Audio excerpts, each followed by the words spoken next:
Napanood nyo na ba ito? Ganito kasarap tumulong sa kapwa. Panoorin po natin. Ito po, pang dalawang full tank nyo. Yan, 1-1. Full tank na yun ng dalawang... Bakit? Bakit po? Pira ako rin tao. Maraming salamat po. Ikaw, dagdag mo pa ito 2,000 na ha. Pambili mo yun ng grocery ha. Itap na ako. Mabawi na yun. Maraming salamat po. Nakaiyak na ha. Ingat kayo na. Salamat. Salamat nga. Ano tuloy ako kay nanay. God bless na ha. God bless. Nakakatunaw po ng puso itong video ni Lola Lydia.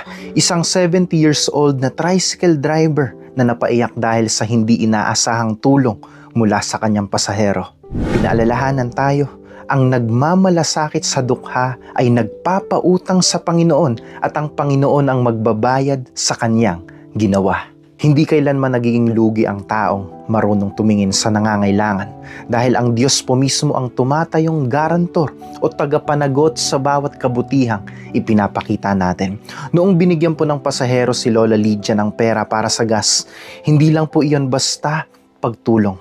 Iyon po ay isang act of worship o pagsamba sa Panginoon. Kapag ang isang tao po ay tumutulong sa mga gaya ni Lola Lydia na nagsisikap pa rin sa kabila ng hirap at edad, ang Diyos po ang nakakakita nito at siya po ang mismong magbabalik ng pagpapala sa atin sa tamang panahon. Ang bawat sentimo po na inaabot natin ng may kusa ay nagiging eternal investment na hindi kailanman mawawalan ng saysay. Ipinapaalala po nito sa atin na ang ating mga pag-aari ay hiram lang natin sa langit at tayo po ay mga stewards o katiwala lamang na inutusan ng Diyos na magbahagi sa iba. Ang tunay na faith ay hindi lang nasusukat po sa galing nating magbasa ng kasulatan, kundi sa lalim po ng ating malasakit sa ating kapwa. Hindi po natutulog ang Panginoon sa bawat patak ng pawis ng mga gaya ni Lola Lydia at ginagamit niya po tayo para iparamdam sa kanila na hindi sila nakakalimutan ng langit.